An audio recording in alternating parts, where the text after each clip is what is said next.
y moderar la conferencia que tenemos a continuación. El doctor Rodrigo de la O forma parte del núcleo académico del doctorado en estudios socioculturales. Es nuestra más reciente adquisición y estamos muy contentos por ello, por toda la trayectoria que él ya tiene. Y pues adelante, doctor Rodrigo, tiene la palabra. ¿Qué tal? Muy buenos días. Gracias, doctor. Gracias a todas las personas que están siguiéndonos y están conectadas para iniciar hoy con la primera actividad de este encuentro académico. Me voy a permitir empezar a presentar a la ponente, a nuestra primera conferencista. Solamente quisiera resolver una duda. Doctor, ya podemos iniciar formalmente. Estamos a unos 5 minutos de iniciar según el programa. Entonces, no sé si prosigo o tomamos un receso. ¿Qué me sugiere? Pues yo creo que podemos comenzar. Rodrigo, aquí estamos ya todos atentos y otros invitados que se vayan sumando, pues podrán ya seguir la conferencia. Perfecto. Muy bien. Entonces voy a disponerme a empezar.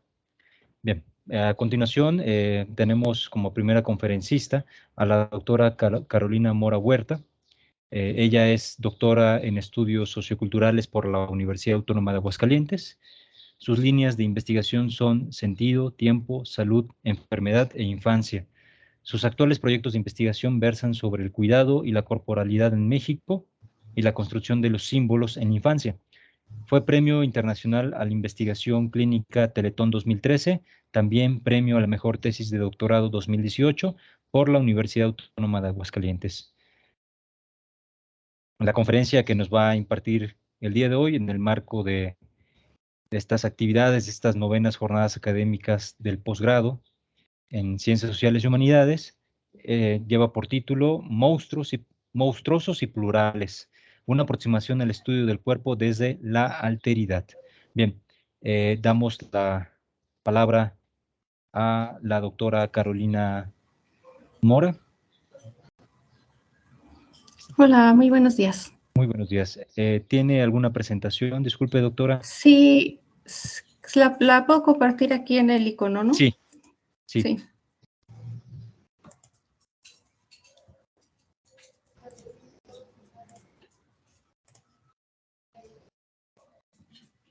Supongo que ahí ya la ven, ¿verdad? Excelente, la estamos viendo muy bien. Entonces, tiene la palabra, doctora, y bueno, estamos atentos a su exposición. Muchísimas gracias. Pues antes que nada, muchísimas gracias por la invitación. Me dio muchísimo gusto el volver acá a ver a muchas personas que tenía muchas ganas de ver, no nada más por la pandemia, sino también, pues bueno, pues la distancia, ¿no? Pero qué bueno que estamos aquí y ya podremos platicar, esperemos al final de esta presentación, un ratito, ¿no? Voy a empezar entonces con esta presentación, Monstruos y Plurales, una aproximación al estudio del cuerpo desde la alteridad. En el cuento Las cosas que perdimos en el fuego, Mariana Enríquez relata la historia de las mujeres hogueras. Ocurre que cuando los hombres las quemaban, para que ellas no pudieran ser de nadie más que de ellos, los medios de comunicación, todos le creían al perpetrador cuando alegaba que ellas se quemaban solas. Pero una vez que ellas empezaron a quemarse a sí mismas, nadie parecía creerles tampoco. En el corazón del relato, Mariana Enríquez deja una pregunta sobre la mesa. ¿Qué pasaría si de pronto todas las mujeres marcharan a las hogueras para desfigurarse? ¿Podrían andar libremente por la ciudad sin el peligro de ser robadas, violadas, asesinadas? Cito. Muchas mujeres trataban de no estar solas en público para no ser molestadas por la policía. Todo era distinto desde las hogueras. Hacía apenas semanas, las primeras mujeres sobrevivientes, habían empezado a mostrarse, a tomar colectivos, a comprar en el supermercado, a tomar taxis y subterráneos, a abrir cuentas de banco y disfrutar en un café de las veredas en los bares. con las horribles caras iluminadas por el sol de la tarde, con los dedos, a veces sin algunas falanges, sosteniendo la taza. ¿Les darían trabajo? ¿Cuándo llegará el mundo ideal de hombres y monstruos? Fin de cita. Hace 5 años que empecé a trabajar las cuestiones del cuerpo cuando terminé el doctorado en esta hermosa institución. Me pregunto, ¿cuándo nos daremos cuenta que vivimos en una época de monstruos?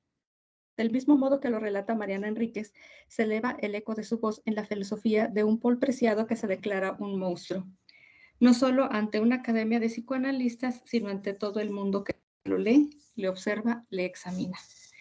Pero empecemos por partes. Según Silvia Citro, el embodiment o corporalización hace referencia a la experiencia encarnada de estar en el mundo, a los significados del cuerpo en una cultura con todas las connotaciones de etnia, edad o sexo. En este sentido, se adivinan inconmensurables los escenarios desde los que se ha descrito la anatomía, conducta, emociones y pensamientos, sobre todo del cuerpo de la mujer, del cual se ha analizado y representado desde diversas disciplinas. No en vano, Virginia Woolf dijo que quizá la mujer sea el animal más discutido en la historia de la humanidad. Con la precisión de un bisturí se ha separado su cuerpo de la conducta, emociones y pensamientos. Así, cuando se intenta volver a unir las partes, los discursos de estos discursos surgen paradojas sorprendentes. Una de estas contradicciones surge de la mujer como naturaleza y como artificialidad. Se habla del cuerpo que da vida, maternal y primitivo, y por el otro lado, el que se reinventa a través de un elaborado disfraz. Turner ya había hecho la distinción de la naturaleza ligado a la visión de que el cuerpo de la mujer domina a la mujer. Tal parece que esta diferenciación tiene su origen en la división del trabajo, y sin embargo, en la actualidad la mujer no solo debe conservar su naturaleza, sino también mostrarse como un ser capaz en un ambiente social y laboral. Por supuesto, cuidando las formas de la estética de la cultura en cuestión. Por otro lado, de todo cuerpo, incluso animado, se define en muchas ocasiones como un contenedor, un recipiente que contiene cosas. En los seres vivos y sintientes es un receptáculo que mantiene dentro los órganos vitales, pero también las emociones y pensamientos. En el caso de los seres humanos, se espera que al igual que los líquidos, lo subjetivo se mantenga dentro de estos límites, no debe desbordarse, y si algo se le escapa, es mal visto. Así los procesos fisiológicos se ocultan. Dice David Le Breton, cito, los olores, las secreciones, la edad y el cansancio están proscritos. El cuerpo liberado de la publicidad es limpio, liso, neto, joven, seductor, sano, deportivo. No es el cuerpo de la vida cotidiana. Fin de cita. Este cuerpo de la vida cotidiana que se enfrenta a aquel descrito como perfecto constituye un buen ejemplo de lo que Paul Preciado llama la jaula de lo humano. ¿Por qué se juzga al otro con la medida de un modelo inalcanzable? ¿Qué pasa con las personas con discapacidad? Ya sea porque no pueden ejecutar una tarea de la vida diaria o porque les falta una pierna, una mano, un ojo. Tipos gordos de mujeres y hombres que llevan el estigma de la pereza y el olvido. ¿Qué pasa con la vejez y su piel de colores y texturas paradójicamente nuevas en un cuerpo anciano? ¿Y qué pasa con cada uno de nosotros? En los talleres que se desprenden de este marco se deja un ejercicio muy interesante. Basado en un principio de Ernest Cassirer, se le pide a los participantes que durante una semana observen el cuerpo de los otros, discretamente y sin deseo, sino más bien como un ejercicio entre clínico y antropológico. Observar en sus trabajos, en el transporte público, en la calle, en las tiendas, etc. Con una premisa muy importante que no pueden dejar pasar, no compararse. Y si han de hacerlo, lo hacen con personas del sexo contrario. Mujeres se comparan con hombres, hombres se comparan con mujeres. ¿Qué es lo que ven? En uno de los talleres, de los que hablaré enseguida, una de las participantes menciona lo siguiente. Cito, descubrí que la gente joven se adorna más que la gente mayor. ¿Por qué? ¿Acaso es una cuestión cultural aceptada de corazón o tal vez es un mandato impuesto a nuestros ancianos? Los niños usan colores súper brillantes y llamativos, y la gente adulta en general no se va a poner un rosa mexicano o un turquesa vibrante. Y pensé que ahí perdemos, sin notarlo, la alegría. Hablando de niños, en su ropa usan más texturas, peluches y aplicaciones, moñitos, por ejemplo, y los adultos no. Es más simple la vestimenta. ¿Por qué? Quizá es un tema práctico. O quizás los niños y niñas les imponemos esa vestimenta para hacerlos lucir tiernos. Eso y lo del color me lleva a pensar que en general solo los adultos locos, extravagantes, usamos colores brillantes con plumas o estampados raros. Incluso pensé en mis amigos homosexuales que se distinguen ellos mismos como las gays locas. El COVID muestra que aún a pesar del cuidado y la salud, el humano sigue siendo un animal ansioso de estética. Y es que ver tanto cubreboca, tan diverso entre sí, que es también declaración de identidad y de estilo, es algo muy agradable para mí. Los niños bailan al caminar, brincan, corren un poquito, se atrasan por estar viendo algo cualquiera, suben las escaleras de dos en dos, van cantando, etc. En general sus movimientos son más libres y menos estructurados que los de nosotros. Y de nuevo, pensé con tristeza en dónde perdí ese gozo de estar viva, de habitar mi cuerpo. Los hombres, pobres, no tienen gran repertorio de elección de vestuario. En realidad, esto siempre lo he creído, y es una de las cosas que más amo de ser mujer, el poder ponerme todo tipo de prendas. Pero aún así, hay varones que logran hacer combinaciones interesantes y declarar su estilo, aún con un par de jeans y una simple camiseta. Hablando de otra corroboración, si se dice así, de una teoría mía. La gran mayoría de las mujeres usa pantalones, y aunque sé que es un tema de comodidad mezclado con seguridad, no deja de parecerme triste que nos privemos de usar una hermosa y amplia falda. Los adolescentes me encantan porque son los que más experimentan. Amo ver a las chicas con sus pelos de colores, a los chicos probando modas para ver si encajan con los gangsta de la colonia. Lo más bonito fue ver al grupo de adolescentes del finde, que venían de jugar un partido de fútbol con sus uniformes aún puestos, y recordar esos momentos en que yo también fui deportista. Fui parte de un equipo, y ¿qué iba a saber de dolores de rodilla o de espalda? Fin de cita. Por otra parte, en la sociedad actual occidental se privilegia la vista sobre los demás sentidos y se minimizan las funciones corporales. Pareciera, como menciona David Le Breton, que de esta forma se borra el cuerpo, pero solo algunos cuerpos, no todos. Entre los que se busca borrar están los de aquellos que pierden sus límites y se derraman, los que no están completos, los que son gordos, son viejos, son oscuros, son de mujer o son de niñas y niños. Para Deborah Lupton, esto se debe a muchas veces a que la fluidez de las emociones es problemática. Cito, particularmente los fluidos corporales. Ellos tienden a disolver los límites entre el adentro y el afuera. Ellos pueden ser conceptualizados como contaminación en el cambio de fronteras corporales, inspirando horror y miedo. Fin de cita. Dicha fluidez no debe interpretarse únicamente de un modo literal, sino también en un sentido simbólico. Los niños y las mujeres lloran. Los niños y las mujeres, los ancianos, las personas con discapacidad son frágiles y posibles de derramarse, etc. Existe un horror que producen los cuerpos enfermos, discapacitados o demasiado abiertos, los cuerpos monstruosos. Del mismo modo, las emociones, donde se rompe en llanto, se sueltan o desbordan, son mal vistos en la mayoría de los contextos. De ahí que la mujer, con sus afectos y cuerpos que fluyen en la menstruación, se considere incontrolable de una forma paradójica para educar emocionalmente o cuidar a los niños. Esta es la esencia de la segunda contradicción que enfrenta la mujer en su corporalidad. Por una parte, es quien pierde el control, propensa a la histeria, incapaz de negociar o enfrentar la esfera pública. Y por otra, es la encargada de mantener la estabilidad en el hogar, de cuidar y enseñar a los hijos el manejo de sentimientos de cara a lo social. Debido a las paradojas entre ser natural, artificial o inestable capaz, hay una tendencia a disciplinar el cuerpo de la mujer. A pesar de que la mujer no es la única que se ve sometida al control del cuerpo, sí es ella quien tiene mayor tendencia a la autoexaminación. La mujer debe permanecer joven el mayor tiempo posible, mantenerse en un peso donde no sea demasiado delgada, pero tampoco gorda, aprender a pintarse el rostro de acuerdo a un lugar o una hora del día, vestirse en un equilibrio entre la atracción y la modestia, ocultar de manera explícita su sexualidad. Debe examinarse y cuidar el modo en que presenta su cuerpo ante el mundo.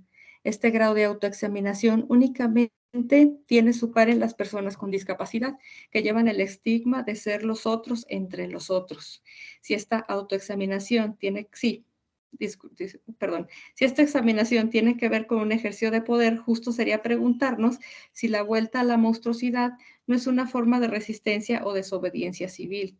Entendiendo por monstruo, según Preciado, cito, el monstruo es aquel que vive en una transición, aquel cuyo rostro, cuyo cuerpo, cuyas prácticas y lenguajes no pueden todavía ser considerados como verdaderos en un régimen de saber y poder determinados. Fin de cita. Pero volvamos al cuerpo de la mujer. El que existe la dicotomía entre lo natural y artificial, lo salvaje y lo materno, es la idea del cuerpo de la mujer. Se debe a que no se habla únicamente de lo físico cuando se habla de los cuerpos. Para Deborah Lupton, el cuerpo no únicamente es natural, sino que es un encarnamiento de los procesos socioculturales. Cito, el modo en que percibimos nuestro cuerpo, regulándolos, decorándolos, moviéndolos, evaluando su moralidad y la manera en que lidiamos con asuntos como el nacimiento, la sexualidad y la muerte son todos una vía sociocultural e histórica en el contexto en que vivimos. Fin de cita. Con base en este marco, se han realizado varios talleres sobre el cuerpo desde el inicio, pensando en que las participantes muy probablemente se concibieran como una alteridad, es decir, como ese otro. ¿Cuáles son los talleres que se han dado? Desde febrero del 2019 se empezó el primer taller titulado Crearme, la reapropiación del cuerpo. Esto más o menos, bueno, se hizo un ejercicio de transdisciplina entre la antropología del arte, los estudios socioculturales, la psicología y la fotografía. En esta ocasión, las colaboradoras fui yo y Citlali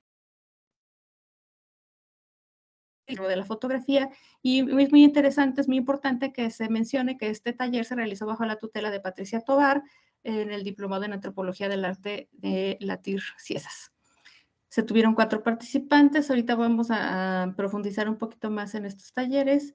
En agosto del 2019 se repitió este taller, pero ahora ya no con la fotografía, y en vez de Citlali Rico estuvo Delia González apoyando. En junio del 2020 se repitió una vez más. En febrero de 2021 se continuó con este ejercicio. En agosto del 2021 se va transformando y se da un taller titulado Mujeres, sus criaturas imaginarias y monstruos reales. Y aquí trabajando desde la antropología del arte, los estudios socioculturales, la literatura y el collage. Las colaboradoras fui yo y Montserrat Macías, que estaba a cargo de la parte de los collages. Es el primer curso que se da en el proyecto cultural llamado BUF y es el que ha tenido el mayor número de participantes, 14 participantes.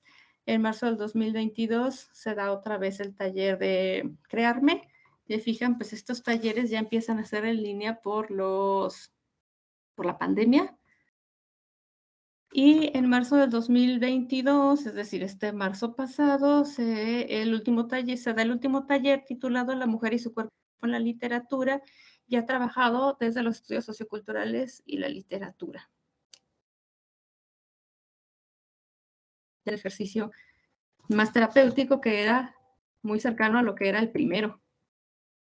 Ya evolucionó mucho hacia otro lado este proyecto. Y vamos a ver entonces un poquito más a profundidad estos talleres. Crearme, la reapropiación del cuerpo, que fue el primero en febrero del 2019. La metodología es de suma importancia resaltar que el proceso que se plantea en este trabajo se basa en la etnografía desde una triangulación propuesta por Patricia Tovar. Debido a ello, los objetivos fueron describir a través de la metáfora la experiencia de estar en el mundo desde la corporalización de las mujeres, cuestionar y debatir desde una postura horizontal los significados del cuerpo y transformar la experiencia de estar en el mundo a través de la corporalización del significado. Debido a que se inserta en la metodología de la antropología del arte, se aborda la etnografía artística a través de registros poéticos, narrativos, gráficos y dibujos y fotografía.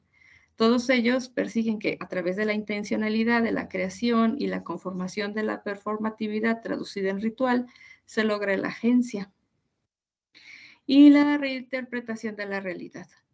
Para lograr los objetivos se realiza un taller con actividades basadas en la ritualización y los símbolos que la hacen posible. Los materiales recopilados se traducen en productos artísticos como son la narrativa, el performance, el body paint y la fotografía, mientras que en lo investigativo se analizan los procesos en una investigación, en una interpretación continua multilocal y con una reflexión dialógica y análisis cualitativo por categorías culturales y abiertas. Las actividades del taller fueron las siguientes. El objetivo de la primera sesión fue establecer los medios narrativos y poéticos a través de los cuales se realiza el trabajo de ritualizaciones para la reapropiación del cuerpo. Se fijan en las actividades, pues se establece la metáfora del cuerpo como una nación. Se narra la historia, pues precisamente de cada nación, se hace un mapeo corporal y entrar en contactos con otros cuerpos, que es el ejercicio que les platicaba antes sobre observar a los otros, ¿no? En la segunda sesión ya se empieza la parte de la ritualización con la historia del cuerpo. Empezamos la primera parte del ritual hacia la apropiación y la independencia, la segunda parte, la tercera, y finalmente en la tercera sesión se hace la construcción de la narrativa y la ampliación en el body paint y la fotografía. En el taller de agosto del 2019 se sigue el mismo esquema que el taller anterior, pero no se trabaja con el body paint ni la fotografía, sino que se pone énfasis ahora en la fotografía, en el dibujo, perdón, y la metáfora. ¿Cuáles fueron los resultados en estos dos primeros talleres? Pues se observa la reflexión conjunta con las participantes acerca de las cuestiones corporales y la condición de ser mujeres en la sociedad actual. Hay sobre todo un malestar sobre el cuerpo desde que las mujeres son pequeñas. Es decir, desde que son muy chicas, ellas empiezan a sentirse mal por sus cuerpos. Esto tiene sentido observarlo en estas participantes, sobre todo cuando se sabe que una mujer empieza a sentir malestar con su cuerpo alrededor de los 11 años de edad. Uno de los principales problemas son precisamente las contradicciones sobre lo que es ser mujer contra ser mujeres y una imposición en un canon de belleza. Les voy a mostrar aquí algunas que realizaron en los talleres. Estas fotografías fueron las primeras las que se tomaron en el primer taller.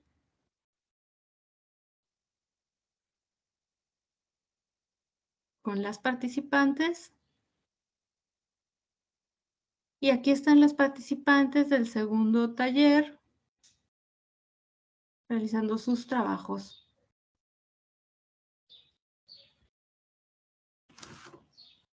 Luego vino en agosto del 2021 este otro taller que es Mujeres, Criaturas Imaginarias y Monstruos Reales. Este taller ya no tiene un componente clínico, es decir, ya no estábamos buscando esta conjunción entre algo terapéutico. Bueno, si algunos a lo mejor no recuerdo si en la presentación se dijo, pero también mi formación es hacia la psicología y en los primeros talleres tenían un componente sobre psicología, ¿no? Pero este taller de mujeres, sus criaturas imaginarias y monstruos reales ya no tiene ese componente clínico, ya no buscamos lo terapéutico, sino que se centra en la antropología, los estudios culturales, incluye la literatura y el collage. Se trabaja con la fenomenología, con los objetivos de, primero, analizar la representación de la mujer desde la monstruosidad. Segundo, cuestionar y debatir desde una postura horizontal los significados de la belleza y la monstruosidad. 3, crear a partir del análisis y el debate previos. Y los materiales recopilados se traducen en productos artísticos como el collage, el cuento y la poesía y se analizan desde la hermenéutica. La sesión, si se fijan, ya empieza a cambiar muchísimo los contenidos también, incluso el taller. En la primera sesión se habla de los devoradores. ¿Con qué objetivo? Con el objetivo de reflexionar sobre los monstruos devoradores y su implicación e impacto en el cuerpo de las mujeres. Por ejemplo, ¿qué tiene que ver un ogro que quiere devorar a otro? Pues bueno, vamos a ver aquí que tenía que ver con la manera en que ellas, o que, bueno, de que todas las participantes configuraban esta idea del poder. En las actividades se desarrolla el tema de la estética, de la monstruosidad y la monstruosidad como elemento sociocultural y se establecen los elementos necesarios para comprender la representación de los devoradores, como les mencionaba. Sobre todo se reflexiona aquí sobre estas imágenes de las mujeres y su horror a la desaparición. Estos ogros que te persiguen, estos ogros que te pueden comer, ¿no? Y se realiza una representación gráfica a través del collage y se introduce también ahora la literatura, como ven, se escribe sobre el tema de los devoradores en un ejercicio de ficción, literatura de narrativa, propiamente dicho. La segunda sesión se habla sobre las mujeres monstruos, las vampiras, las sirenas, Medusa, etc. El objetivo era analizar la representación de las mujeres monstruo en la cultura, su relación con la sexualización, la negación de la maternidad y la maldad sin filtro, que son elementos que componen a la monstruosidad, a estas representaciones de la mujer monstruo. Y que finalmente se convierten también en una manera de normalizar el cuerpo de seguir normalizando o seguir instruyendo de cierto modo el cuerpo de la mujer o el ser mujer incluso, ¿no?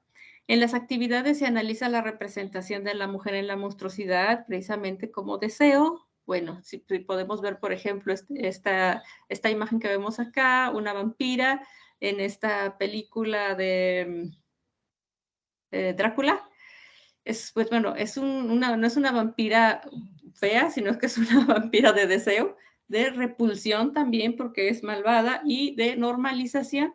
¿Por qué? Pues porque precisamente estas imágenes de las mujeres monstruos van a llevar, bueno, la mujer monstruo niega la maternidad, es malvada y tiene una hipersexualización.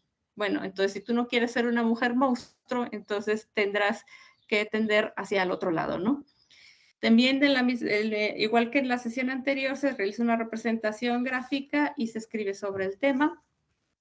En la tercera sesión se habla sobre las muñecas y el objetivo era reflexionar sobre la representación de las muñecas en la cultura y en el arte. Se analiza la representación precisamente de la muñeca en una contradicción de esta belleza sin vida y la maldad cuando esta muñeca hermosa cobra vida. O incluso cuando cobra vida no solo es malvada o horrible, sino que, como Anabel, pues, sino que también a veces es la sexualización en algunos casos, ¿no? Y la sesión 4 es los animales. Y en esta, pues bueno, se hace precisamente esta conjunción entre como los monstruos a veces son monstruos animales, como los hombres lobo, por ejemplo. El objetivo es reflexionar sobre la representación precisamente de los animales y los bestiarios en relación con el cuerpo de las mujeres. Se hace una reflexión sobre esto y sobre todo la diferencia entre los monstruos animales mujeres y los monstruos animales hombres y las implicaciones de esto. ¿Cuáles fueron los resultados que observamos en este taller? Bueno, hay un mecanismo para normalizar a la mujer y mantener la autoexaminación sobre sus cuerpos desde una representación de la monstruosidad. Se hace énfasis en que la monstruosidad hace una referencia importante hacia lo que es ser el otro, lo que no pertenece, lo distinto o la alteridad. Es decir, el monstruo es lo otro, el monstruo es lo que no pertenece, el monstruo es lo distinto, el monstruo es lo alterno. Las participantes reflexionan sobre la decisión entre cumplir con esta representación de ser mujeres en la sumisión, la maternidad y la búsqueda de la belleza contra el ser monstruosas y negarse a cumplir. Curiosamente, sin excepción, optan todas por la monstruosidad. Les voy a enseñar aquí algunos trabajos que realizaron las participantes. Estos son los ejercicios de collage. Aquí hay un ejercicio muy bonito de bestiario.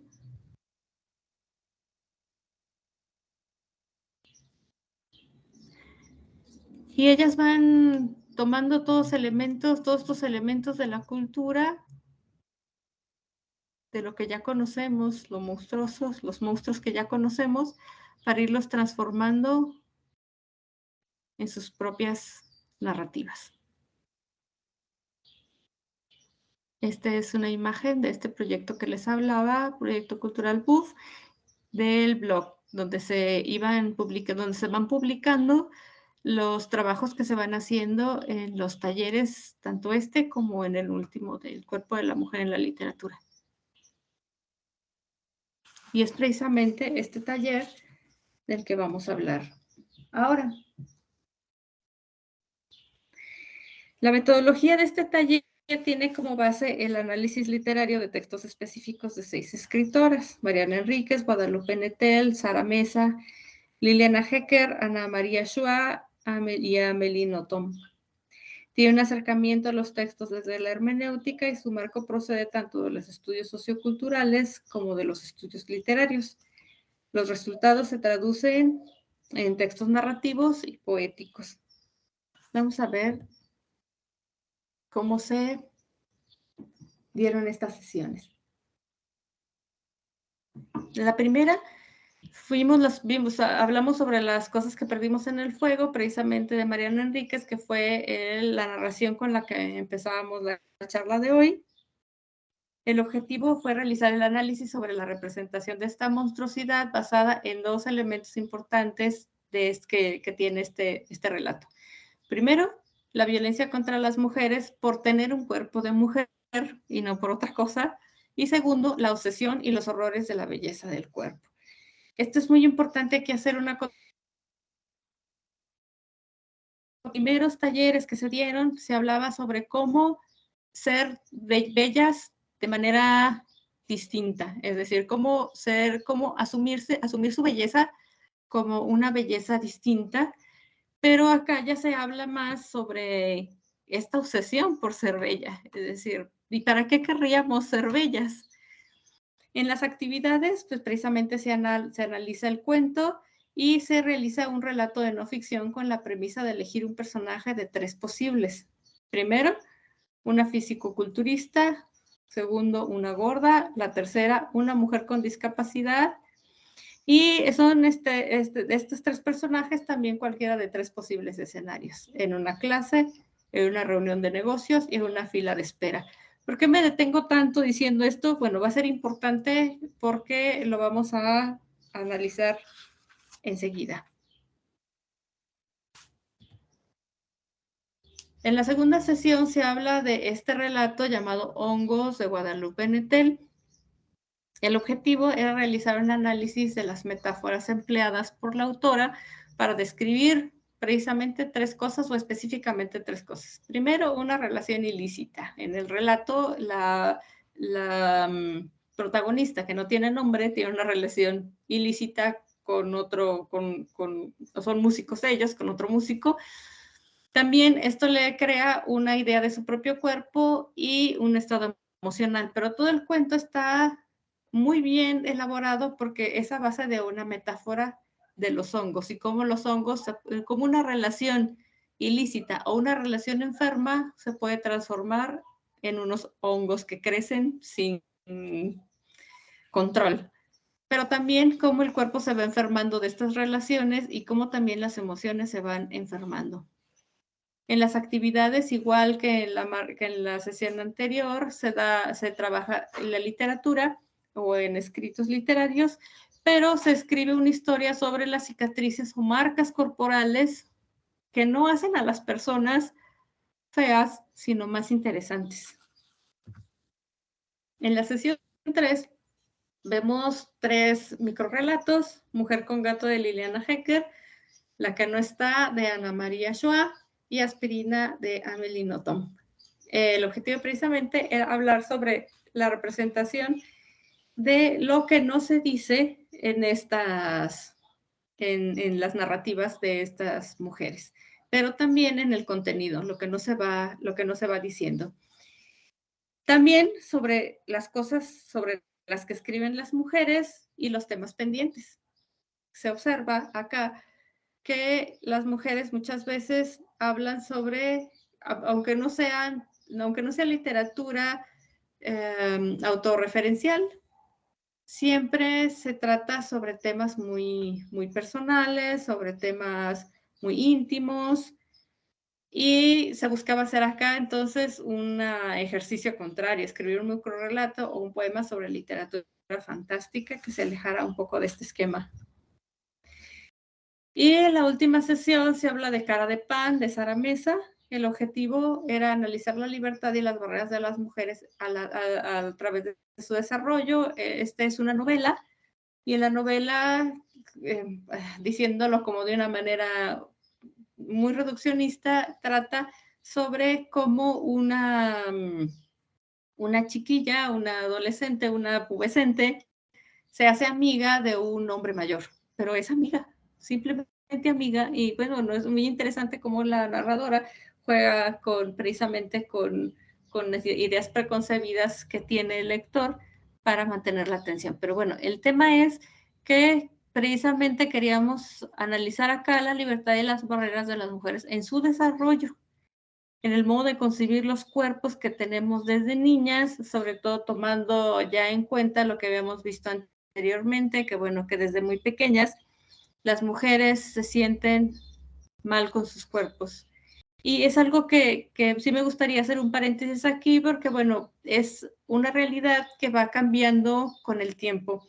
Y si antes estas mujeres o las mujeres empezaban con dificultades para aceptar sus cuerpos o ver sus cuerpos de una manera respetuosa y sana y quererse alrededor de los 11 años, ahora podemos hablar de edades mucho más pequeñas, 8 o 9 años, pero que se ha acelerado y que ha impactado mucho por las redes sociales y ha impactado a nivel emocional de una manera importante, ¿no? Entonces, por estos temas también, ¿no? Y se escribe también un texto, pero ahora tomando como elemento algo de la novela que revisamos y que cada una de las participantes encontrará importante para ellas. ¿Cuáles son los resultados de este taller? Se observan datos muy interesantes, por ejemplo, que todas las participantes eligen la mujer gorda esperando en la fila, que era lo que les decía acá, porque era importante hacer como énfasis en esta parte.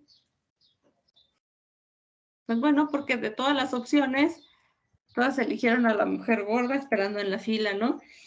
Lo cual nos puede poner a pensar sobre lo que la mayoría traemos en la cabeza, pero también sobre lo que quieres, también sobre lo que quizá pudiera ser un modo de ejercer resistencia. Se observa del mismo modo que en el taller anterior, una preferencia por pertenecer a un grupo donde el cuerpo perfecto no es lo deseable. Les voy a citar aquí algunas de las reflexiones que se realizaron durante el taller. El primero dice: en el cuento Las cosas que perdimos en el fuego, se habla de una belleza más allá del aspecto físico. La imagen corporal, como forma de resistencia, transmite la belleza humana. ¿A qué me refiero? En el diccionario se define belleza como cualidad de una persona, animal o cosa capaz de provocar en quien los contempla o los escucha un placer sensorial, intelectual o espiritual. En el caso de la chica del subte y todas las chicas quemadas por voluntad propia a través de sus cicatrices y quemaduras, se contempla ese placer a través de lo que su cuerpo manifiesta, es decir, resistencia, lucha y libertad. Una belleza mucho más allá que la belleza física, que no obstante es mucho más importante para el género masculino y al parecer la única que les importa en el relato. La siguiente participante dice, si siguen así, empieza con una cita del relato, dice Mariana Enríquez, si siguen así, los hombres se van a tener que acostumbrar. La mayoría de las mujeres van a ser como yo. Si no se mueren, estaría bueno, ¿no? Una belleza nueva. Entonces, termina la cita y dice la participante, le da un papel protagónico a aquello que buscan los hombres en las mujeres, la belleza, y que se ve destruida como resultado de sus terribles acciones. Un mensaje cargado de ironía que quizá haga reflexionar a sus oyentes, ya que poco les importa la violencia que ejercen sobre las mujeres quemadas y el movimiento de las mujeres ardientes, pero sí causa incomodidad las mujeres deformes insertas en la sociedad. Y ese gran final, cita de nuevo a Mariana Enríquez, ¿cuándo se decidirá Silvinita? Sería una quemada hermosa, una verdadera flor de fuego. Termina la cita de Mariana Enríquez y dice la participante, la reconstrucción del significado de belleza, de aquello que al principio aterraba, ahora significa valentía, protesta y libertad. La tercera participante y última que les voy a compartir acá dice, en el cuento Las cosas que perdimos en el fuego, Mariana Enríquez trata de deconstruir el tradicional concepto de belleza, toda vez que sus protagonistas son mujeres transgresoras que intencionalmente se queman para quedar fuera de la órbita patriarcal que cosifica a las mujeres. Así, ellas entran al fuego y por voluntad propia, antes de que, como las brujas de antaño, sean exterminadas por poseer conocimiento, iniciativa, deseos. Si un cuerpo bello, por lo que sean perseguidas, las mujeres se liberan, son ellas. Ahora, apariciones incómodas ante los ojos de los otros, son flores de carne, autónomas, se adelantan al fuego, incendian a su paso la tranquilidad del espectador. Un cuento como este ilustra que la literatura es un cuerpo textual, presenta las marcas de una época, un lenguaje y una cultura. Del mismo modo, los cuerpos de las mujeres y de los hombres en el cuerpo de las protagonistas del cuento de Mariana quedan cicatrices, pliegues, una especie de escritura cuneiforme que delata la presencia del fuego corrosivo, de una violencia autodirigida y un discurso, una convicción, un acto ritual que procede a una decisión en comunidad. Los cuerpos que se borran en una sociedad son los que no hablan, los silenciados, los que no gritan, los que no denuncian. Los cuerpos bellos hechos para la contemplación y éxtasis del otro. Pero los cuerpos que gritan, que se expresan, que incomodan, son aves fénix en perpetua resurrección.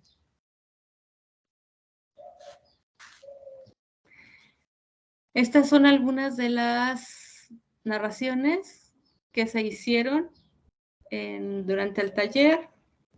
Revelaciones y Ventanilla 2 son dos textos muy, muy padres. Si después quisieran revisarlo, les pasaría, si quieren, ahorita en el chat el link del blog en donde estamos subiendo todos los resultados que se están teniendo de estos talleres y todos los productos que las participantes están realizando.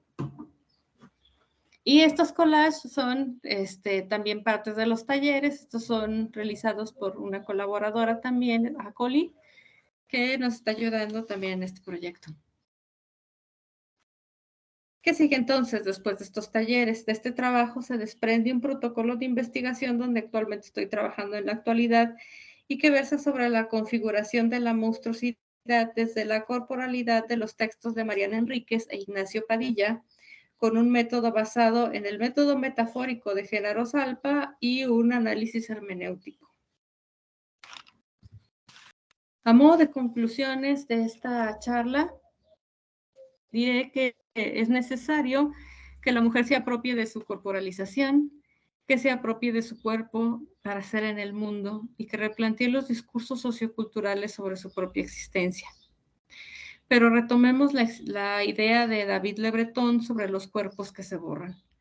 Una de las participantes del último taller que hemos visto acá mencionó con gran certeza que en realidad lo que debería de borrarse del discurso son aquellos cuerpos que lucen perfectos cuando en realidad son inexistentes. Todo lo que va en contra del colonialismo heteropatriarcal discafóbico, encarnado en la figura del hombre blanco, heterosexual, sin discapacidad, obsesionado con el canon de belleza, imposible incluso para él mismo, es lo otro. Todo lo que va en contra de lo horroroso, lo monstruoso, pero también lo real. ¿Cuándo nos vamos a dar cuenta de que somos más aquellos que no cumplen con los estándares de belleza impuestos, de la perfección inalcanzable pero extrañamente hegemónica?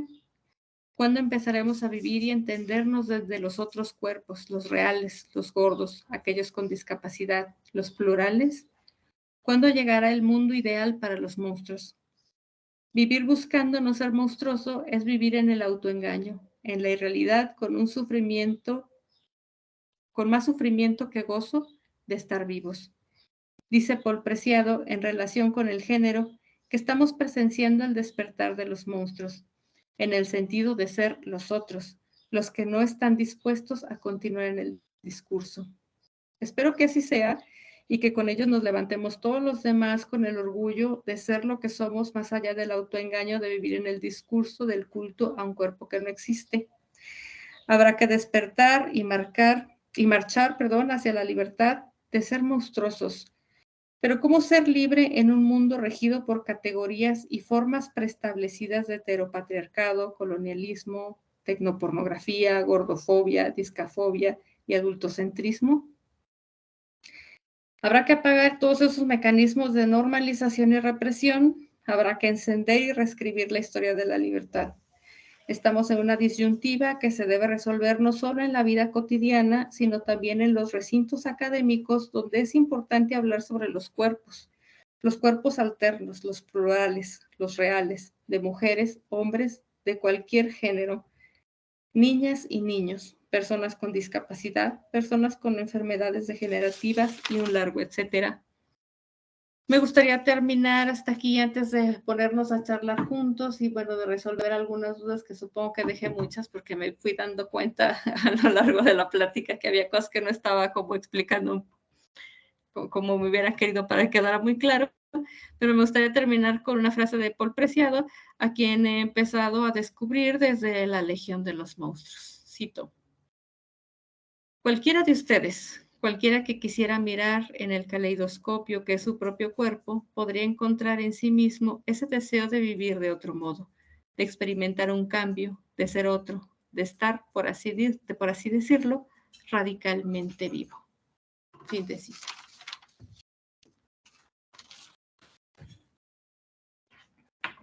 Muy bien, muchísimas gracias, sí. Doctora Carolina, muy interesante. Agradecemos la lectura de su conferencia. Es momento entonces, como usted bien ya nos ha advertido, de empezar el diálogo con los participantes, las que están conectadas en este momento. Entonces, me gustaría pues justamente abrir ese momento. Y bueno, tenemos varias opciones, a tomar la mano, levantar la mano o escribir en el chat. Entonces, aquí ya el doctor Salvador de León, toma la palabra. Adelante, doctor. Hola, ¿qué tal, Caro? Sí, ya fuera de la formalidad, si me permites hablarte con ese afecto que te tenemos aquí en el doctorado. Claro que sí. Pues, en primer lugar, muchas felicidades por este trabajo que has estado haciendo, pues que habla de tu actividad, ¿no? De que permaneces activa después de haber egresado del doctorado, y eso me da muchísimo gusto, estos aportes que has estado haciendo, y que tienen una salida no solamente académica, sino también de importancia, de intervención social, y me da muchísimo gusto. Y platicando aquí en los procesos precisamente de reestructura y de reflexión sobre hacia dónde tendría que ir el doctorado en estudios socioculturales en esta nueva definición que hemos hecho y que iniciará con un nuevo plan de estudios. Ese fue el resultado en agosto de este año. Pues en el comité platicábamos, sobre todo con la doctora Rebeca Padilla, que también aquí nos acompaña, de el compromiso que tienen las ciencias sociales, no solamente las ciencias sociales en general, la convergencia, el concierto de las diferentes disciplinas en un trabajo interdisciplinario, de cambiar las narrativas precisamente para enfrentarse a las brechas, para enfrentarse a las desigualdades, a las inequidades que ahora el COVID pues las ha hecho todavía más patentes de lo que ya eran, ¿verdad? No es que antes no fueran patentes, pero en el COVID todavía las hemos visto más exacerbadas. Y yo encuentro en lo que tú nos has platicado muchas pistas de cómo intervenir en esas narrativas para decir las cosas de otra manera, para colocarnos y posicionarnos de otra manera, en este caso los cuerpos, en este caso la manera en la que, bueno, pues se plasma nuestra apariencia, no solamente con la vestimenta, que fue con lo que tú empezaste, sino con todo aquello pues que nos define corporalmente y que también tiene implicaciones más allá de lo físico, por supuesto, en lo sociocultural. Ya no hablemos de lo psicológico. Bueno, tú vienes también de una formación psicológica. Entonces, mi pregunta sería, a partir de esto, ¿qué consejos podrías tú ofrecer para intervenir en esas grandes narrativas, en esas metanarrativas que siguen existiendo y que por ejemplo, plantean estas diferencias entre las ciencias duras y las ciencias blandas, entre los objetos de estudio que aparecerían como propiedad de ciertas disciplinas, y pensando en una mirada más transdisciplinar y en los desafíos que ahora la pandemia nos ha colocado a todos los agentes de la producción del conocimiento? Gracias. Sí, gracias, doctor. No sé si alguien no pudiéramos, si no hay algún otro comentario, dar pie a la respuesta. Por ahora parece que no hay algún comentario. Entonces, doctora, si es tan amable, por favor. Sí, claro que sí. Bueno, yo creo que últimamente voy a volver a Paul Preciado, porque me encantó el libro y es el libro de cabecera en este momento. Yo soy el monstruo que os habla, se llama el libro. Y es muy interesante porque es una plática que él da a un grupo de psicoanalistas y sobre todo porque, es muy interesante porque él va y cuestiona precisamente cómo el psicoanálisis pues ha fomentado mucho la normalización. Si hay una teoría psicológica que lucha por la normalización, ese es el psicoanálisis, ¿no? Ya, a ver si no hay un psicoanalista por ahí que se... ¿no? Pero, y entonces él les dice que lo que hay que hacer es hacerse una cirugía. Es como una cirugía, bueno, pues es que tienes que sacarte hacer una cirugía de la epistemología que se está utilizando. Es decir, tenemos Es decir, ¿cuáles son los preceptos que tenemos cuando hablamos de si podemos hacer un trabajo en equipo o no con las ciencias duras o con otras disciplinas? A lo mejor yo podría hacer algún trabajo de interdisciplina con alguien de agronomía, alguien de la física. Claro que se puede, sobre todo si partimos del hecho que todos estamos hablando que somos humanos hablando de cosas humanas. Y que cada una de las cosas y de las ideas que tenemos sobre cómo encajamos la realidad en nuestras epistemologías pueden cambiarse para poder encontrar esos universos donde podamos trabajar, ¿no? Que creo que si nosotros queremos intervenir también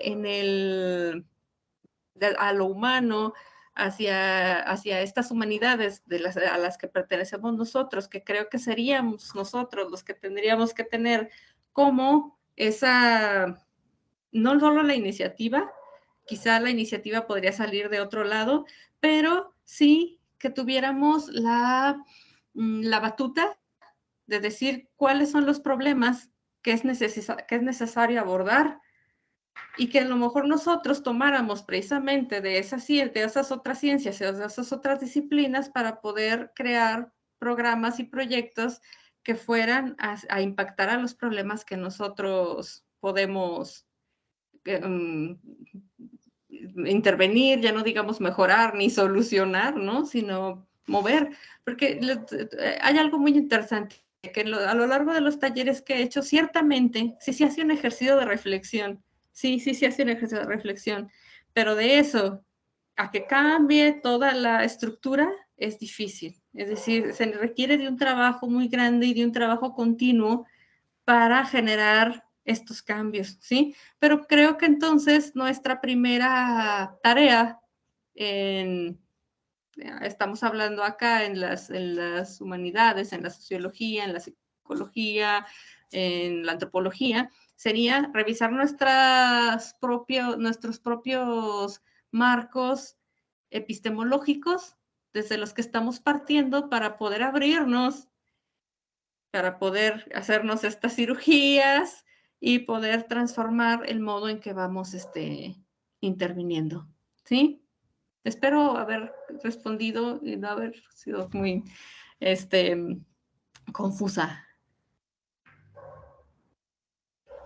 Muchas gracias, doctora. Por aquí tenemos petición de participación de Gibran Alejandro. Adelante, por favor.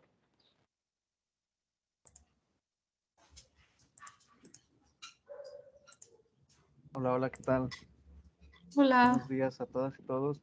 Primero que nada, agradecer a la doctora Carolina por esta charla, esta exposición de su trabajo, que es muy interesante. Coincido con lo que cuestionaba el doctor Salvador sobre esta forma de intervenir, pero que además de la intervención social también pues, está este proceso de investigación muy fuerte, y es lo que a mí me llamaba la atención, porque justo, bueno, yo también trabajé con mujeres, ¿no?, sobrevivientes de cáncer de mama, y en torno a la resignificación de su experiencia a través de las narrativas. Entonces ahí observaba esta cuestión del peso que tiene el cuerpo, ¿no? Sobre todo después de estas cirugías, estas mastectomías donde les son extirpados, y que me hacía mucho sentido con lo que mencionaba la doctora de que el humano sigue siendo un animal ansioso de estética, ¿no? Porque después de esta ausencia del seno, pues vienen estos procesos, algunas de reconstrucción y otras del uso de prótesis. Pareciera que eso es lo normal o los mandatos desde el campo de la biomedicina de lo que se debe de hacer. Pero en las discusiones, en los grupos de reflexión con ellas, había por lo menos una, me acuerdo de un caso de una que decía que ella no quería hacer eso ni usarlo, ¿no? Y el resto como que estaba en desacuerdo con ello, ¿no? Entonces, está esta parte como del peso corporal en estas cuestiones.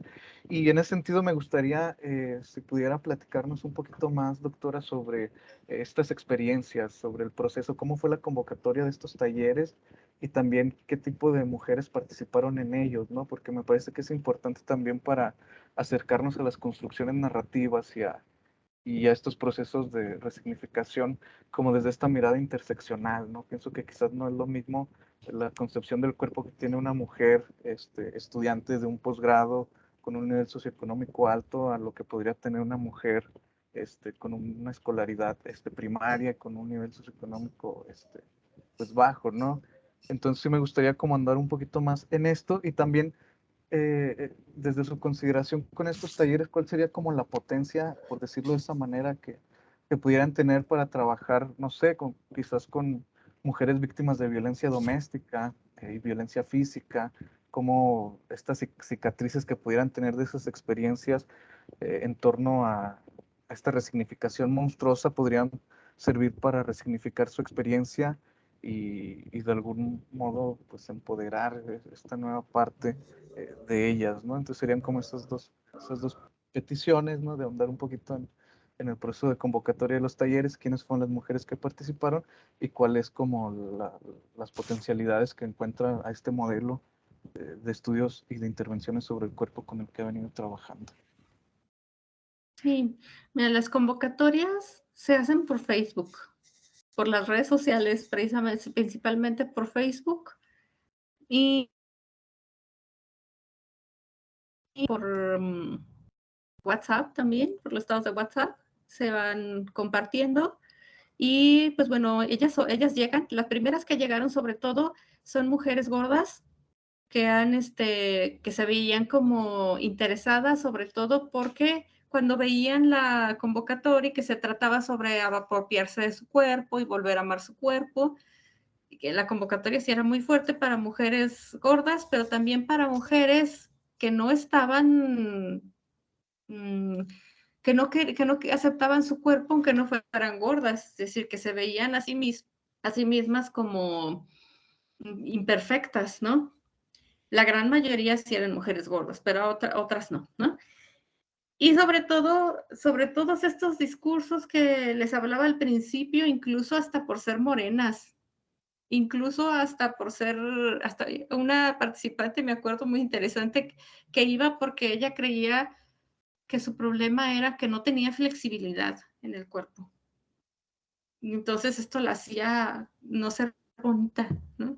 Y entonces era como muy interesante ver cómo ellas solitas iban hacia estos talleres, pues buscando el aceptar su cuerpo, aceptar lo que son. Porque es muy duro el pensar, imagínate vivir en un cuerpo o a través de un cuerpo que no te gusta o que piensas que es horrible o que, ¿no? Entonces es muy duro eso. ¿Qué alcance tiene lo que estamos haciendo? Yo creo que sí tiene su alcance cuando primero ellas entienden por qué. Porque en un taller iniciamos al revés. Todos los talleres se inician primero dándoles teoría, ¿sí? Claro, una teoría muy digerida, una teoría de acuerdo al grupo, y esta teoría se da sobre cómo se construye el cuerpo en lo social, cuáles son los discursos que te llevan a esta opresión de cómo tienes que ser, cómo te tienes que ver, qué es lo que tienes que hacer. Y conforme se les va dando esta teoría, juntas vamos como cuestionándolos. Y entonces, cuando empezamos al revés, es decir, primero desde los talleres ya, desde las actividades, no era lo mismo. Es decir, noté que primero era importante que ellas entendieran por qué les estaba pasando y que no era algo que era un problema de ellas, sino que era un problema cultural. Que no es que yo esté mal de la cabeza y que esté loca y que yo no me acepte, sino que es un problema donde me enseñaron en la cultura a no quererme, a no gustarme, a que algo en mí está mal. Entonces, cuando ellas lo entendían de esa manera, empezaba como a ser más fácil que ellas empezaran a buscar el cambio y empezaran como a generar estos cuestionamientos sobre por qué tendría que ser o por qué tendría que seguir este discurso hegemónico de que yo tengo que ser a fuerzas bonita, ¿sí? O qué es ser bonita, ¿no?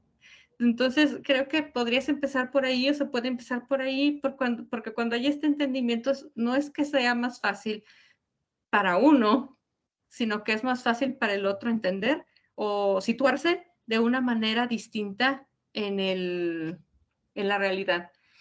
Y ya con base en eso, ellas solitas van haciendo esta reflexión, que al final de cuentas esta reflexión va a ser muy importante porque va a impactar en cómo se sienten. Lo que piensan va a impactar en cómo se sienten y entonces cómo se sienten va a impactar en cómo actúan. Muy probablemente cuando vayan afuera de los talleres y se encuentren otra vez con los mismos discursos, puede hacer este efecto de regresar, sí, pero ya plantaste la semillita. Ya plantaste la semillita y creo que sí se está haciendo un trabajo donde habría primero que enseñar por qué ocurrió, por qué de repente yo ya no quiero mi cuerpo o por qué yo me siento tan mal de no tener un seno y por qué es tan importante extirparme un seno y no es importante extirparme la idea sin sentido de que yo soy fea porque no tengo un seno. ¿sí? Y segundo, de ver por qué tendrías que ser bonita o por qué tendrías que seguir con ese discurso, cuando, pues la verdad es que también es algo que me enseñaron que yo tenía que ser, ¿no? ¿Sí? Y después ya darles como esos elementos para que ellas continúen con el cuestionamiento y que eso les va a ayudar a formarse una narrativa distinta a lo que ellas. ¿Cómo llegamos a lo de la monstruosidad? Pues bueno, precisamente cuando entiendes que lo monstruoso no es lo feo, sino que es lo otro, que es esta alteridad, que es yo no voy a seguir este discurso y entonces yo sugiero, entonces sí, sí soy lo otro, entonces sí, sí estoy fuera, entonces sí, sí soy un monstruo.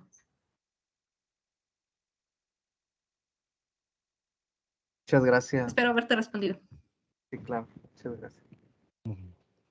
Ok, muchas gracias por la pregunta y la respuesta. Aquí tenemos a un par de personas más que están pidiendo la palabra.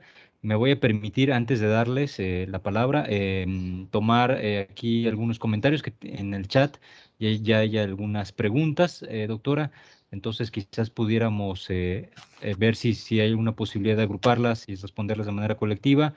Inmediatamente después le doy la palabra en primer lugar al doctor Genaro y a la doctora María Eugenia. Entonces, voy a leer primero los comentados aquí. Ale C, así está, dice, pregunta, ¿cuáles pudieran ser o cuáles pudieran ser las manifestaciones monstruosas que consideras vigentes como discurso social? Es la primera pregunta. Y luego la siguiente dice, de la misma persona, pudiera ser, por ejemplo, el 8M y en vandalismo, entre comillas, vandalismo.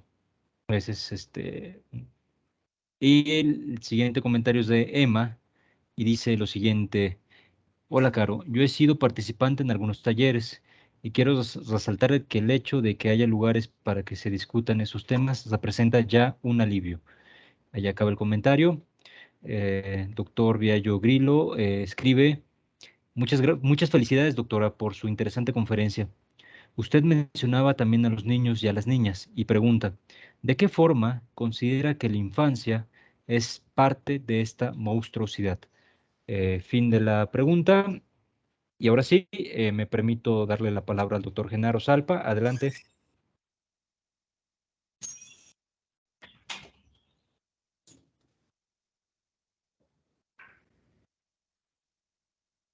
Doctor, disculpe su micrófono. Ya, parece que ya. Perfecto, sí. Bueno, Caro, me da mucho gusto verte, aunque sea por este medio. ¿Me escuchas? Parece que pones cara como de que no. ¿Sí? Sí, sí. Bueno, me da mucho gusto volver a verte, aunque sea por este medio. Ojalá pronto nos veamos personalmente en persona. Y quiero pues felicitarte por tu conferencia muy interesante y también por el trabajo que has realizado hasta el momento. Y solamente quiero enfatizar algo que tú ya señalaste al final de la respuesta que diste a la pregunta del doctor Salvador, cuando decías, pues este tipo de intervenciones no necesariamente cambian la situación, las estructuras sociales, etcétera. Recordando porque muchas veces uno piensa que si estas narrativas de todos los tipos construyen una determinada realidad, pues es fácil construir una narrativa diferente, de otro modo. Y la experiencia y la teoría nos enseña que no es nada fácil. Que lo cultural, aunque parezca, pues es cultural, entonces pues es fácil cambiarlo. Al contrario, es de lo más difícil. Que lo cultural, como tú lo señalaste también, pues es por una parte duro de sobrellevar para las personas que se encuentran en ese tipo de situaciones, pero que también, como dice uno de nuestros teóricos de referencia, Bourdieu, también es duro de cambiar. Es decir, no basta con querer, no basta a veces ni siquiera con tener conciencia, porque se estrella uno contra esa realidad de esa realidad cultural, sí construida, pero dura, muy dura de cambiar. Y termino de nuevamente felicitándote, Caro, y con el gusto de saludarte. Igualmente, doctor. Muchas gracias, doctor. Doctora, no sé si quiera responder las preguntas o también podemos darle la palabra a la doctora María Eugenia. Si quieres mejor primero a María Eugenia y luego después ya perfecto. las junto todas. ¿Sí? Muy bien. Doctora María Eugenia, por favor. Gracias. Hola, Caro. Al igual que Genaro, qué gusto, un placer saludarte. Me da mucho gusto ver que sigues trabajando en esto que te apasiona sin duda. Bien, Caro, yo te voy a hacer una pregunta que es al mismo tiempo simple y muy complicada de responder, que tampoco pretendo que lo hagas en su sentido más amplio. Tú nos hablas de los cuerpos, ¿no? Estos cuerpos que habitamos y las emociones que conlleva también habitar estos cuerpos de cierta manera, ¿no? La percepción de esto que traemos consigo todo el tiempo. A mí me gustaría saber si el tiempo de la pandemia ha agregado nuevos monstruos a esta ya de por sí gran galería que tenemos presente.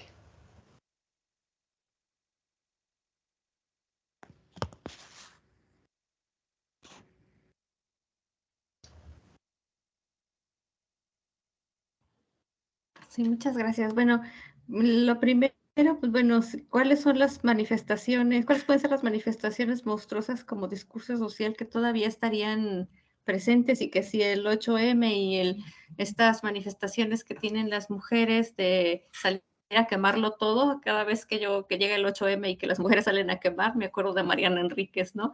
Del cuento de Mariana Enríquez, las cosas que perdimos en el fuego, ¿no? Y pues bueno, es una manifestación, sí, pues sí se podría considerar monstruosa en el sentido que hay una manera otra de manifestar contra esta idea que se tiene de que la mujer es sumisa y callada, pero cuando salen y queman y gritan y hacen todo lo que hacen, pues sí es una manera de ser, manera de manifestar de otra manera. Entonces sí podría ser, en ese sentido, una manifestación monstruosa. También en cuanto a lo de los niñas y los niños, bueno, es un tema súper interesante también lo de los niños, porque ciertamente hay algo que tenemos que entender, que los niños son una minoría y que son tratados como una minoría, porque ellos viven en un mundo de adultos donde los adultos dicen lo que tienen que hacer, ¿sí? Y son los que mandan y muchas veces son víctimas de violencia, son víctimas de maltrato y ellos pues difícilmente pueden defenderse solos, ¿sí? Hay muchos teóricos que ya están empezando a trabajar la situación de los niños desde el colonialismo o desde las minorías, es decir, viéndolos como desde este enfoque, pero es muy difícil que se hable sobre los cuerpos de los niños, pues porque es difícil para un investigador hablar sobre el cuerpo de los niños, creo que es como muy obvio. Si hay algunas investigaciones que se hablan sobre cómo el cuerpo de los niños, por ejemplo, van delineando su sociabilidad en la escuela. Y esto a lo mejor se conecta mucho con lo que Maru Patiño me pregunta, pues, ¿qué monstruos vemos ahí? Pues bueno, que los niños forman su identidad. Gran parte de lo que forman de identidad es a través de los juegos en la escuela. Este ser yo que juega, que brinca, que se atreve, que se sube a los juegos y se cae y se rompe esto, se rompe el otro. Y entonces ese movimiento que también ocurre para nosotros los adultos, pero nosotros los adultos ya no brincamos, ni bailamos, ni hacemos todo lo que hacen los niños, y qué mal que no lo hagamos, pero ellos forman así su identidad. Cuando llega la pandemia, se encierran en su casa y entonces muchos de ellos se desestructuran completamente. No solo porque ya no tienen esta manera de ensayar lo que ellos son, sino también porque llega para algunos muchachos en edades muy importantes, que son para ellos muy importantes, la socialización. Y entonces muchos pierden no solo la posibilidad de socializar, de convertirse en quienes son, de aprender, sino que también muchos se quedan encerrados a vivir violencia o a ver violencia en sus casas. Y esto ha sido un tema, sí ha sido un tema y muy interesante, algo que ha pasado y es muy interesante, que después de la pandemia, y yo lo veo en el trabajo clínico del día a día, quienes fueron muy afectadas en esta época fueron las niñas, porque las niñas empezaron a ver más el Internet. Bueno, también los niños, pero las niñas ven el Internet y ven estos cuerpos en las pantallas. Y entonces llegan muchas niñas con muchos problemas sobre cómo son sus cuerpos. Y bien interesante, a lo mejor al doctor Salvador, que me preguntaba hace rato, le va a ser de suma interés esto, porque han llegado muchas niñas con el problema de no aceptar sus senos. Porque tienen esta connotación tan fuerte los senos de las mujeres, de sexualización, de morbo, de algo que pareciera como si ellas dijeran, lo que a mí me distingue como mujer o como adolescente es tener senos y no quiero que nadie me vea los senos, no porque no se vean como lo de los demás o como los de las mujeres de las pantallas, sino porque yo me doy cuenta de que se ven con morbo y yo no quiero que me vean con morbo. Entonces yo preferiría ser un hombre.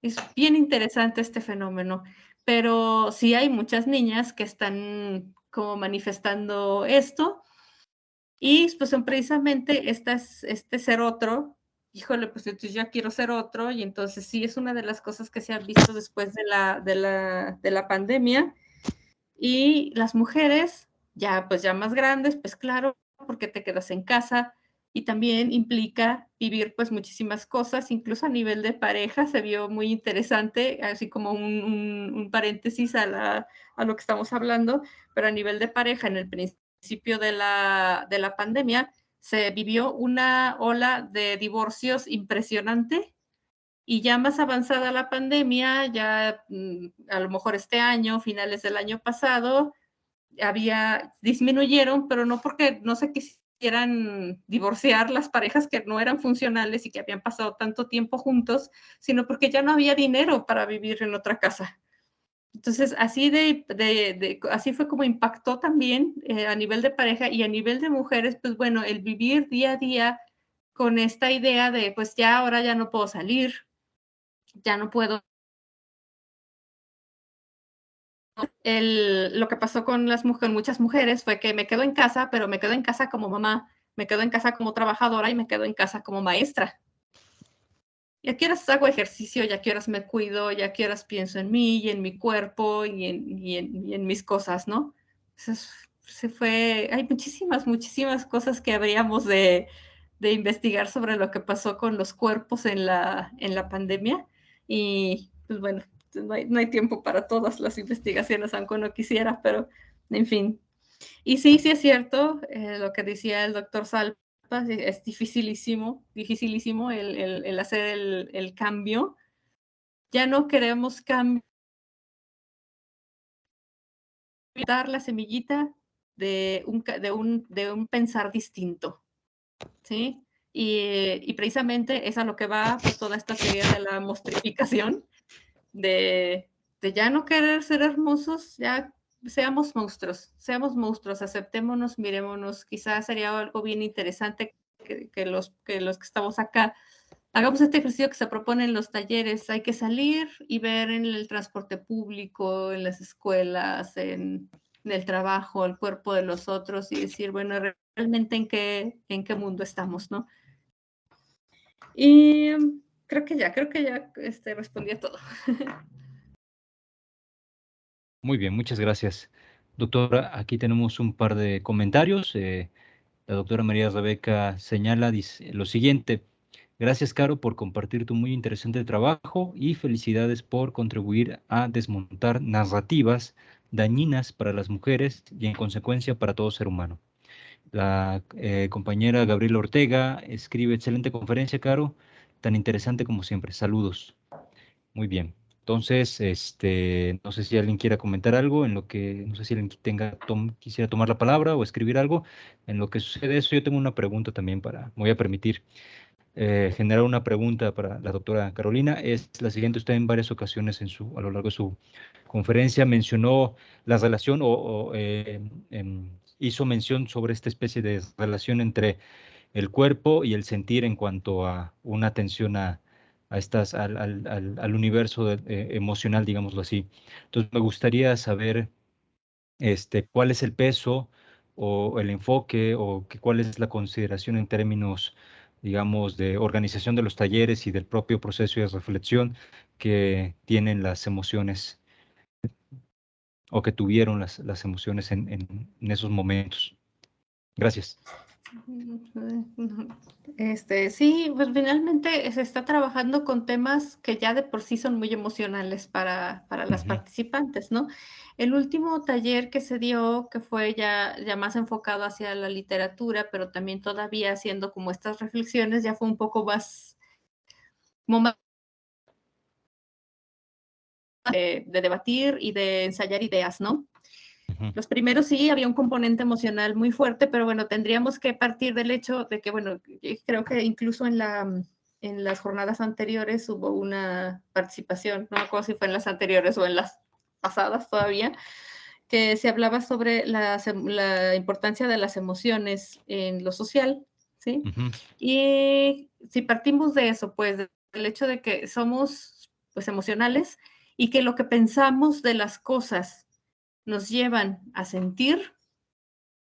Entonces, bueno, esto tenía mucho peso, incluso para los talleres donde ya no se buscaba trabajar sobre las emociones, sino trabajar sobre el discurso, porque cuando alguien dice, ¿sabes qué? Yo me doy cuenta de que en este cuento de Mariana Enríquez, me están diciendo que entonces deberíamos de luchar contra este discurso hegemónico de la belleza.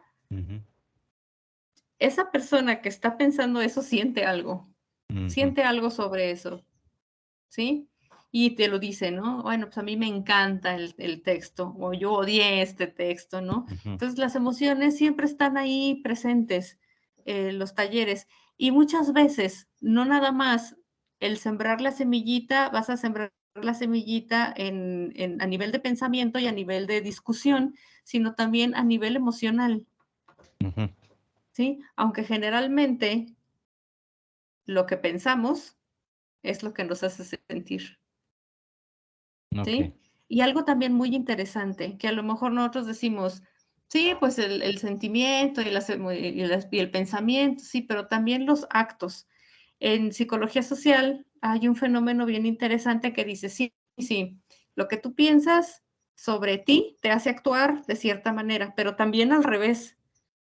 Las cosas que haces te hacen pensar sobre ti o sentir sobre ti de una manera diferente. Por ejemplo, es un ejemplo muy clásico de, imagínate que estamos en una situación de guerra y atrapamos a un contra, ¿no? Y entonces a alguien se le ocurre empezar a patear a ese preso, ¿no? Y entonces tú dices, ¿pero por qué? ¿Por qué hacen eso? Es horrible, no deben hacerlo. Y alguien, por presión social, terminará pateándolo también. Y entonces eso que hizo cambia su percepción de sí mismo. Y dice, yo soy una persona capaz de patear a un preso. Va creciendo la violencia hasta que esas personas que tú dices, ¿cómo son capaces de hacer tal brutalidad? Bueno, porque poco a poco fueron cambiando su idea de sí mismos por las cosas que hacían. Y entonces por eso es importante el que se haga este ejercicio a nivel taller, porque en el taller haces cosas y en ese hacer transforma la idea que tienes sobre ti mismo. Entonces, por eso es importante, que también sería padre analizarlo y Sí, de en acuerdo. una investigación, ¿no? Sí, es muy estimulante todo lo que se ha vertido en estos momentos. Muchísimas gracias, doctora, por responder mi pregunta. La compañera Paola María escribe lo siguiente. Caro, mencionabas las semillas que se pueden sembrar en estas intervenciones. ¿Cómo crees que se podrían sembrar estas semillas de una manera más masiva? Felicidades otra vez. Bueno, quizá lo que estamos buscando sí es tener más impacto con la creación del blog, que no en el blog no nada más trata sobre lo que hacemos en estos talleres, sino también en muchos otros proyectos culturales que tenemos, pero que todos son proyectos culturales que buscan este crecimiento humanista, ¿no? Y entonces quizá, ¿cómo sembrar de manera más masiva? Pues bueno, tenemos ahí las herramientas, las mismas herramientas que se utilizan para lo contrario, lo podremos utilizar nosotros, que es, pues bueno, las redes sociales, la tecnología, a lo mejor hacer los talleres más grandes, el hacer programas, a lo mejor podría ser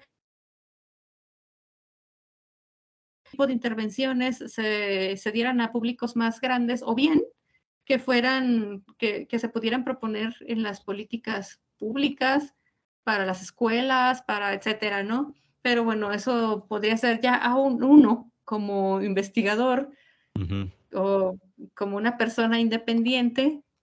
Pues bueno, lo que se me ocurre en este momento podría ser, pues, trabajar sobre la tecnología, las redes sociales, que podríamos empezar como a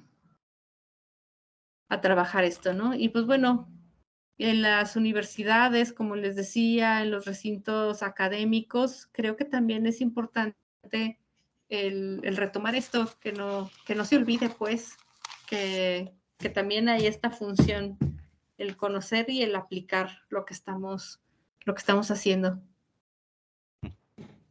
Muy bien, muchísimas gracias. Vamos a ver.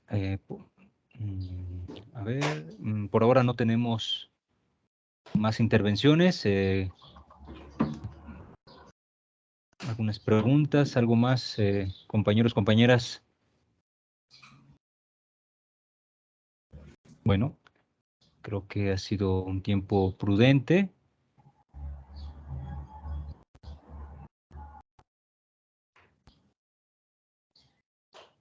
Pues bueno, doctora, no sé si que usted quiera cerrar con algún comentario final. Puede No, pues hacerlo, nada sí. más. Sí, perdón. No, puede hacerlo si gusta, perdón. Sí, pues nada más muchísimas gracias por invitarme. Fue todo un gusto y pues bueno, esperemos si ya pronto poder darnos una vuelta y visitarnos en persona, ¿no? Sí, muy bien, muchísimas gracias. Mientras, para cerrar esta conferencia, voy a permitirme compartir la pantalla con la constancia de participación que se le ha enviado a la doctora Carolina. Vamos a ver. Ahí está. Ojalá, creo que sí están viendo mi pantalla. Muy bien. El doctorado en estudios socioculturales y la maestría en investigaciones sociales y humanísticas otorgan la presente constancia a doctora Carolina Mora Huerta por impartir la conferencia Monstruosos y Plurales, una aproximación al estudio del cuerpo desde la alteridad, en el marco de las 9ª Jornadas Académicas del Posgrado en Ciencias Sociales y Humanidades de la Universidad Autónoma de Aguascalientes. Celumen Profere, Aguascalientes, a 11 de mayo de 2022, y firman la doctora María Eugenia Patiño López, secretaria técnica de la Maestría en Investigaciones Sociales y Humanísticas, y el doctor Salvador de León Vázquez, secretario técnico del doctorado en Estudios Socioculturales. Muy bien, entonces agradecemos, ahí está, muchísimo la participación de nueva cuenta de la doctora Carolina, y pues seguimos atentos al programa de actividades